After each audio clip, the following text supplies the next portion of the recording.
Hola, ¿qué tal? Bienvenidos a una emisión más de Perspectivas. Yo soy Jonathan Lomelí y este día vamos a platicar con Max Jaramillo Molina. Él es economista, doctor en sociología, fundador del Instituto para el Estudio de la Desigualdad y académico de la Universidad de Guadalajara. ¿El pobre es pobre porque quiere? ¿Cuáles son los mitos sobre la meritocracia y la desigualdad en este país tremendamente desigual? Comenzamos Perspectivas.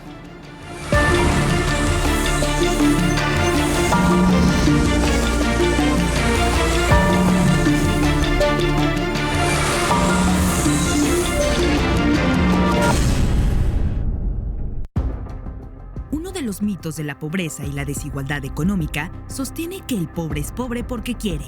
Pero, ¿por qué esta idea solo alimenta un prejuicio que sesga nuestra forma de entender la realidad? El Laboratorio de Desigualdad promovido por Thomas Piketty revela que en México, el 1% más acaudalado posee el 47% de la riqueza nacional. Entre 2018 y 2020, los ingresos de los más ricos quedaron intactos, mientras que disminuyeron en 12% los ingresos de los más pobres. Los estudios sociológicos más recientes abordan la pobreza y la riqueza desde una visión integral, cuya base de estudio es la desigualdad de nuestras sociedades, en donde los ricos cada vez son más ricos y los pobres más pobres, lo que abre una brecha insalvable y pone en riesgo el modelo democrático. ¿Cuáles son las consecuencias de esta tendencia cada vez más marcada en un país como México? ¿Qué mecanismos tenemos para desmontar estos prejuicios? Abordamos los mitos de la meritocracia y la desigualdad económica en México con el doctor Max Jaramillo Molina, académico de la UDG y fundador del Instituto de Estudios sobre la Desigualdad.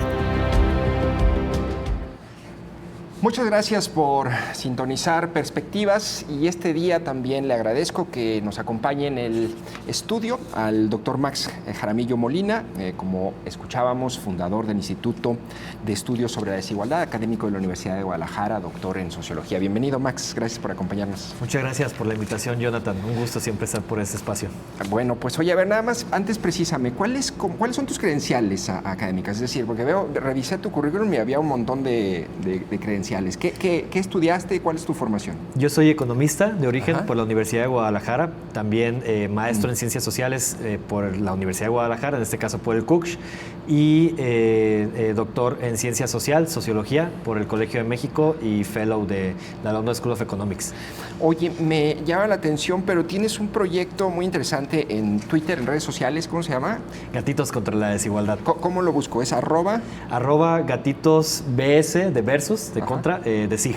¿Y qué hace esa cuenta? ¿En qué difundes? Lo que buscamos es difundir información sobre desigualdad, tratando, digamos, partimos de la base de que aun cuando la desigualdad es muy común en México y la vemos claramente, no alcanzamos a vislumbrar las brechas que nos separan entre las distintas personas. Entonces, la idea es tratar de dar información de qué tan amplias son esas brechas para a partir de ahí lograr generar mayor conciencia que exija un cambio sobre desigualdad.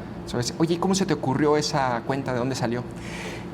Básicamente ya teníamos varios intentos de hacer cuentas de memes donde tratamos de difundir información sobre desigualdad. Ajá. Y se juntó eso con esta idea justo de que en gran medida la desigualdad se perpetúa porque las personas no tenemos muchos sesgos de conocer la desigualdad. Todo ese proyecto de tratar de dar a conocer temas de desigualdad y que literal adoptamos unos gatitos en mi hogar en aquel tiempo en 2018. Estaban muy recién nacidos y con eso las fotografías se prestaron perfecto para los memes. Oye, ¿qué edad tienes, Max? 33 años. 33 años. Me sorprende que que eres muy joven y la verdad es que yo sigo tu trabajo, tus papers y tus artículos y son muy interesantes. Y me gustaría poner un video un poco personal, lo pusiste en tus redes sociales, sí. Pero me llamó la atención lo que decía el video. El video tenía esta leyenda, decía, justo hoy, hace 7 años que mis abuelos dejaron México y esto grabé de su última noche en el país. Ya no pudieron regresar a su querida Guadalajara porque a veces la estructura puede más que la voluntad. Pero bueno, nos quedamos por siempre con su video y lo recuerdo. Vamos a ver un fragmento del video. Me gusta. ¿Cuánto has cambiado, amor? ¿Cuánto has cambiado, cuánto? Ayer sin vivir sin mí y hoy siempre tan alejado. Me hubiera gustado, me hubiera gustado tanto tener una rosa tuya el día de mi cumpleaños. El día de mi cumpleaños, Max. ¿Por qué el mensaje decía el texto? ¿Por qué a veces la estructura puede más que la voluntad? ¿A qué se refiere? ¿Cuál es la historia de tus abuelos? Creo que justo se refiere a algo estructural que pasa en este caso, pero pasa en muchos casos en México, y es que esta idea muy popular de querer es poder. Querer es poder, pues muchas veces no necesariamente se cumple, ¿no? Entonces, en este caso es tal cual que mi familia tuvo que ir migrando poco a poco a Estados Unidos. Mi madre, mi hermana y luego mis abuelos que ya estaban solos en la ciudad. También en gran medida por una falta de trabajo de cuidados del Estado, que no aporta nada en ese sentido. Entonces, ante esa desprotección social, decidieron mejor llevárselos a Estados Unidos, y allá, de hecho, allá estuvieron y allá fallecieron ya hace unos años. Pero incluso como inmigrantes pueden tener más prestaciones sociales y garantías que aquí. Pues allá lo que pasa es que ellos tenían residencia, Nadie. entonces por una tía que es ciudadana, entonces teniendo allá la residencia, sí, la verdad es que puedes acceder a diversos aspectos de protección social, de cuidados médicos, incluso de trabajos de cuidados por parte del Estado, siendo que Estados Unidos es justo un país que es notoriamente muy desigual y que no protege mucho a las personas en protección social. Aún así es mucho más que lo que se tiene en México. Sí. Claro. Oye, Max, ¿y de dónde sale o en qué momento decides? ¿Es una historia de vida personal lo que te hace dedicarte a los estudios sobre la desigualdad? ¿O en qué momento lo decides como una línea para tu disciplina?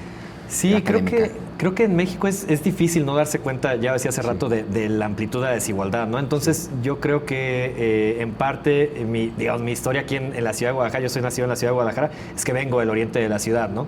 Ajá. Y justo platicaba hace poco en otro espacio de cómo uno, mientras va avanzando en los estudios académicos, me recuerdo mucho cuando llegué a la universidad, te das cuenta de las brechas tan grandes que hay, ¿no? Que a lo mejor la gente que conocías en tu barrio, pues no tenía nada que ver con la riqueza o los ingresos que tenían las personas que empiezas a conocer en la universidad y después en distintos ámbitos en los que uno va integrándose, ¿no? Entonces, me parece que justo una ciudad como Guadalajara es un lugar donde no hablar de desigualdad básicamente denota que solamente estás en tu burbuja, no sales de tu burbuja en esa zona tal vez de la ciudad, ya sea del oriente o del poniente de la ciudad, y bueno, pues al final de cuentas creo que es difícil no hablar de desigualdad viviendo en una ciudad tan segregada como aquí. Oye, y por ejemplo, a ver, vamos a comenzar con un meme de tu cuenta Gatitos contra la Desigualdad, si los podemos ver allí, Gatitos contra la Desigualdad, en donde dice algo así como que era más probable que pudiera haber un sismo el 19 de septiembre a que alguien en la base de la pirámide social, es decir, de lo más bajo, pasara. Ahí está, mira, a lo más alto, ¿no? Es 25 veces más probable que se dé un sismo 3 veces en el mismo día del año, comparado con que una persona promedio en México se vuelva multimillonaria. A ver, explícame eso. Sí, digamos, ahí tal cual lo que hicimos es, aprovechando que en Twitter se hizo un revuelo por la baja probabilidad de que hubiera otro sismo de esta magnitud el 19 de septiembre y que pasó, y decían, es muy, muy baja la probabilidad de que suceda esto, ¿no? Bueno, justo lo que quisimos aprovechar es, en México, ¿qué tan probable es que te puedas volver una persona multimillonaria, ¿no? Y veíamos que la probabilidad es tan baja que incluso era 25 veces más baja que el tema del sismo. Y al final de cuentas, creo que es hablar de esta idea de cómo en México, aun cuando existe este mito de que cualquier persona con esfuerzo y con trabajo, dirían coloquialmente, esforzándose, no, bueno, dirían chingándole, podrías llegar al éxito, podrías llegar a ser multimillonario o millonario. La realidad es que no, la realidad es que los datos nos muestran que a pesar del esfuerzo, a pesar del trabajo, a pesar digamos, del talento incluso, la mayoría de las personas no llegan a ser multimillonarias. Y de hecho, lo que después hablábamos en ese mismo hilo es que hemos investigado a las personas multimillonarias en México, por ejemplo, de la lista de Forbes, ¿sí? Y todas, al menos como el el 95% sabemos con claridad que provienen de familias que ya eran ricas, Entonces, que ya tenían grandes empresas. ¿Qué se necesita para ser rico multimillonario en este país? Básicamente nosotros diríamos que una combinación entre nacer en una familia rica y tal vez herencias, al final de cuentas, que justo es justamente lo que no tiene una clase social marginada, ¿no? O también en países como México importa mucho el compadrazgo con los gobiernos. Eso es también algo que, digamos, a lo mejor sí es distinto a otros países. Aquí en México realmente si tienes alguna amistad o algún negocio con alguien del gobierno, pues seguramente podrá darte una concesión o algún tipo de activo que te pueda servir. Esas historias de éxito meteórico de empresas, ¿no? Que llega un nuevo gobierno y empieza una empresa a ganar contratos y hagan nuevos ricos, ¿no? Exactamente, o que se refuerzan los ricos a veces. Digamos, había tal vez personas que eran ya multimillonarias, pero pues que con un gobierno nuevo, no sé, les da una concesión de una televisora y eso incrementa su riqueza, o les toca la privatización de alguna empresa pública y eso les ayuda a subir sus ingresos. Oye, Max, y a ver, explícame el concepto que veo que utilizas mucho también de meritocracia. ¿Qué es, qué no y qué prejuicios hay en torno a ese concepto? Meritocracia. La verdad es que lo usamos mucho y de repente sí creemos que no es tan común, pero sí nos importa mucho como difundirlo, ¿no? Y la idea es básicamente, meritocracia es un sistema social donde las personas que están hasta arriba son las más, las personas más ricas son las personas más talentosas, que más se esfuerzan, que han tenido esa combinación de talento y esfuerzo, ¿no? Sí. Mientras que las personas en la base social, es decir, las personas más pobres, pues son al final de cuentas, digamos, por lado contrario, son las personas más flojas, que no se esfuerzan, que tal vez no tienen talentos, según esta idea de sociedad, ¿no? Y el tema es que ya tiene muchos años, básicamente 80 años, que nos venden la idea de que vivimos en una sociedad meritocrática. Antes esto no nos lo vendía así, digamos, se sabía que la desigualdad venía de la aristocracia, incluso, digamos, de temas que nos venden la idea, dices. Nos venden la idea ahora, porque sí, la realidad es que tanto digamos, por ejemplo, ahora tal cual en redes sociales, con todas estas personas que promueven estos cursos de autosuperación y demás, hablan mucho del tema de tú esfuérzate más o haz estas técnicas, estos hábitos para poder llegar a ser rico, ¿no? Ajá. Y porque es esa idea, cualquier persona puede llegar a ser rico con esfuerzo y con talento y no tiene nada que ver en esta idea de meritocracia con el tema de la familia donde naciste, con el tema de las herencias que tengas, los compadrazgos. Sería una sociedad justa, ¿no? Es decir, una sociedad meritocrática sería una sociedad justa en donde los mejores ganan el mejor salario, están en los mejores puestos y es proporcional tu esfuerzo a tu éxito, ¿no? De cierta manera suena muy, muy, muy justo, ¿no? Lo que sucede curioso es que este concepto nace en los 50s de críticos radicales, comunistas radicales, que hablaban de lo terrible que sería una sociedad donde las personas con más talento gobernaran al resto, ¿no? Porque también decían, bueno, ¿por qué? Que también habría que cuestionar esta idea de donde los más talentosos hagan una tiranía sobre el resto, ¿no? Sí, entonces, claro. Cuando nace el concepto, nace de esa manera como un poco digamos, crítica a esa idea utópica. La realidad es que más bien lo que pasa es que esta idea utópica, pues no hay manera de llegar a esa idea utópica, al menos con esta sociedad actual, digamos, neoliberal, pues neoliberal como lo quieran ver, donde pues justo la herencia, las familias donde naces, etcétera, importan mucho para el lugar que puedes alcanzar en la sociedad. En la sociedad. Oye, Max, y por ejemplo, a ver, una persona que nace en la base de la pirámide, ¿no? Te voy a contar una historia real, ¿no? Porque un poco haciéndola de abogado del diablo, ¿no? Sí. Tengo una amiga cuyo hijo de 22 años estudió una carrera o licenciatura estas de video y diseño y videojuegos. Sí. Tiene 22, 23 años, está ahorita contratado por una transnacional en Francia y el mundo le pinta de maravilla. Perfecto. A sus 22 años, ¿no? Pues es una historia de éxito, es decir, que quien se esfuerza puede obtener lo que quiere. Sí, creo que el tema ahí es, volviendo al tema de las probabilidades que mencionabas al principio, digamos, ¿qué tan probable es que alguien que nace, no sé, vamos a irnos a una colonia conocida, popular? El Chavo es de Santa Fe, en Tlajomulco. Por ejemplo, en Santa Fe o en la colonia Jalisco, ¿qué tan probable es que alguien de ahí, primero que nada, logre llegar a la universidad y segundo, haya escogido una carrera que te reditúa bien, porque hay otras carreras que no tienen tan buenos salarios? Justo el tema de letras luego. De tecnologías de información justo es algo que me parece es una buena opción. corrupción en ese sentido, claro. y que además tengas el éxito suficiente para poder llegar a ser contratado por una empresa transnacional. Yo incluso conozco casos de eso. Y eso no significa, digamos, el que existan casos no significa o muestra que no es imposible que pase eso. Claramente no es imposible. El tema es qué tan probable es, qué tan frecuente es que eso pase, porque si uno va y ve las colonias, lo más frecuente es que la mayoría no llegaron a la universidad y la mayoría que llegó a universidad no llegaron a alcanzar. Y probablemente no puestos depende de ti, ¿no? Es decir, me contaban que este chavo fue a un evento en donde había unos españoles, los conoció, eran dueños de una empresa y bueno, se concatenaron las cosas. Pero digamos, ¿es un poco circunstancial? Sí, o sea, al final de cuentas ese es el tema, digamos, es tratar de romper esta idea de que solo el esfuerzo es suficiente para llegar a la riqueza. Claramente nadie va a negar que esta persona seguramente se esforzó y las personas que yo conozco que menciono se esforzaron seguramente y tienen ciertas habilidades que el mercado las puede redituar, ¿no?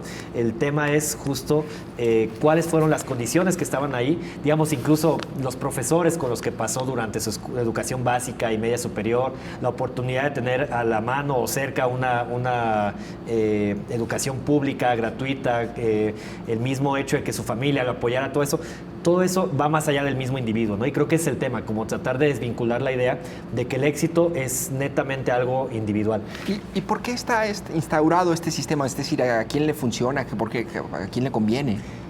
Creo que el tema es que sí le conviene a cierto grupo en específico y es sobre todo a las élites económicas, ¿no? En general a las élites. Digamos, ¿por qué?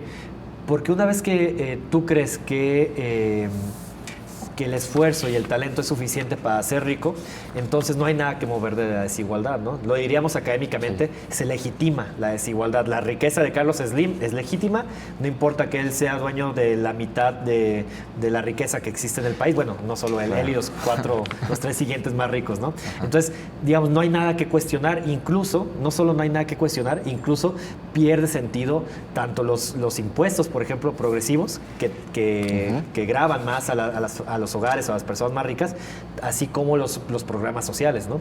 Porque dejándole de lado la visión desde derechos humanos, un programa social se legitima en tanto que esa persona realmente merece algún tipo de protección social porque pues a lo mejor está en situación de pobreza porque nació en condiciones de desventaja, ¿no? Claro. Pero si decimos que es legítimo y que esa persona está entre el 10% más pobre del país porque ella quiso, pobres porque quieren, entonces no hay ninguna legitimidad para dar algún tipo de protección social o que comúnmente se conoce como apoyos sociales. Oye, ¿no? me llamó la atención otra imagen de Gatitos contra la Desigualdad, decía mitos de la clase media alta, ¿no? Y ¿dónde viste esa imagen? A ver si la podemos ver ahorita. Es una mujer que tiene una playera. ¿De dónde la tomaste?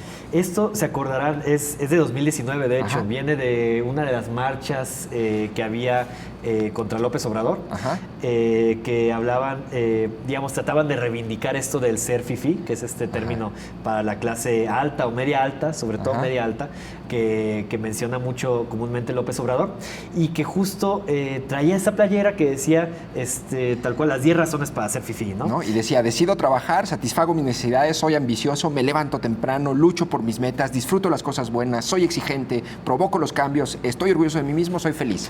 Exacto. Y al final, pues, la verdad es que en términos sociológicos del análisis que hacemos está perfecto el escenario, ¿no? Porque, ¿qué significa que diga alguien que se reivindica como fifí, que es una persona trabajadora, que satisface sus necesidades, que se levanta temprano? Significa, lo que está diciendo es, yo soy fifí porque hago esto. Entonces, claramente, los que no son fifís o los que no son clase media alta, pues básicamente flojos, no se levantan temprano, flojos, borrachos, etcétera. Entonces, es al final de cuentas, por eso es muy importante ver que esta idea del pobre es pobre porque quiere, al final de cuentas también muestra que el rico es rico porque quiere.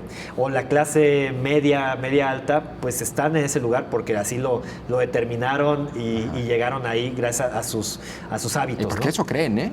Ese es el problema, que eso se cree mucho. Y otra vez, no significa que muchas de estas personas tal vez sí se levanten temprano y se esfuercen y trabajen.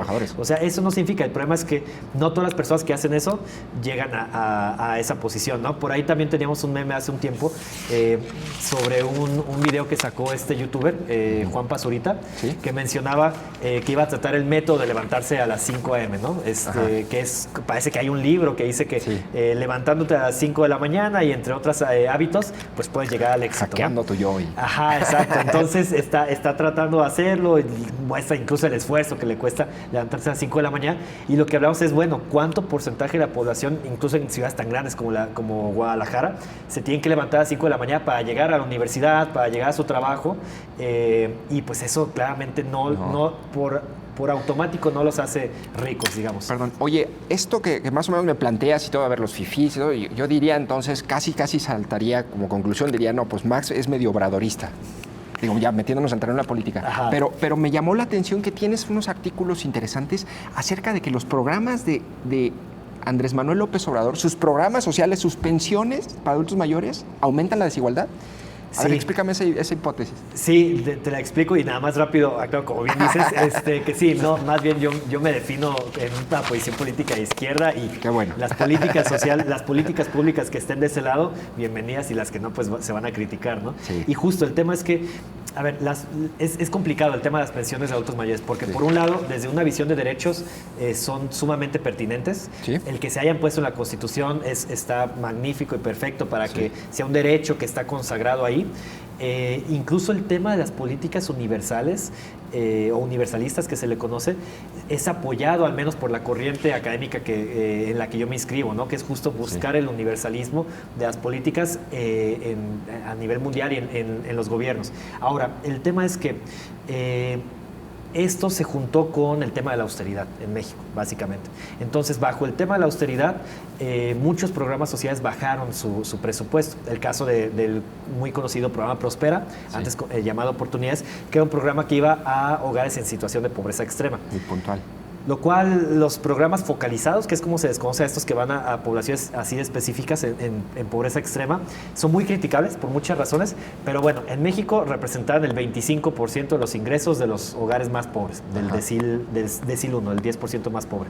Ahora, se eliminó ese programa social, se quitó presupuesto dirigido a la población en pobreza extrema y se aumentó el presupuesto en programas universales como la pensión de adultos mayores. Entonces, ¿eso qué termina teniendo como consecuencia? Como consecuencia lo que tenemos es que los hogares más pobres dejan de recibir programas sociales en un porcentaje muy importante. Específicamente en México lo que tenemos es que pasó de cerca de 67% de la población más pobre de pobreza extrema que recibía un programa social a cerca de 40%. Es decir, Porque lo hicieron universal. más bien porque quitaron el programa que estaba ya. dirigido a los hogares Que más estaba pobres. focalizado. Ese es el problema, que quitaron ese programa. Y aunado a que hay un programa universal, digamos, ese dinero lo mandaron al otro lado, al programa universal, y ahí sí, pues ese programa universal llega a los hogares más ricos y aumenta el porcentaje Es que de en hogares algún más momento creo ricos. que yo lo vi o lo soñé, no sé, lo leí, pero dice, y es real, Slim puede pedir una pensión como adulto mayor. Exactamente. No hay una digamos, restricción para él. No hay ninguna restricción para que pida. Y otra vez, desde una visión universalista de política social, eso no está mal. El problema en sí es la austeridad. O sea, el problema es que quites dinero de los programas para los hogares más pobres y lo mandes para acá, para Slim, por Claro. decirlo de alguna manera, Sí. O los- muy caricaturesco. Digo, porque habrá muchos que no estén en extrema pobreza que reciban la pensión. Exactamente, y al final de cuentas no está mal eso, el problema es justo la austeridad, el problema es que, bueno, la austeridad por un lado y el otro problema es que la bolsa no alcanza. ¿Y por qué la bolsa no alcanza? Porque en México también sabemos que se recaudan insuficientes impuestos y no se busca aumentar esos impuestos, ¿no? Bueno, Max, ¿cómo te podemos seguir en Twitter? Como @rojoneón. @rojo neón, todo junto. Sí, rojo-neón, sí. Rojo-neón. Oye, vas a sacar tu libro pronto, ¿ah? Sí, esperemos que el siguiente año ya salga. Sobre desigualdad. Sobre desigualdad y tal cual, sobre estos mitos de, ¿Ya tienes de el la título o pobreza no? y la desigualdad. No, todavía ¿No? no. Bueno. Esperemos que pronto salga. Pues estaremos muy pendientes. Sigan a Max Jaramillo Molina. La verdad, muy interesante la plática con él. Un joven de 33 años, académico, doctor, y ya escucharon todas las reflexiones que nos deja sobre el tema de la desigualdad, que es justo como deberíamos enfocar en estos momentos y en estos tiempos la pobreza y la riqueza en países como el nuestro. Soy Jonathan Lomelí. Muchísimas gracias, Max, Muchas gracias por habernos por la invitación, acompañado. Jonathan. Y gracias a usted por habernos sintonizado en Perspectivas. Nos vemos en la próxima emisión.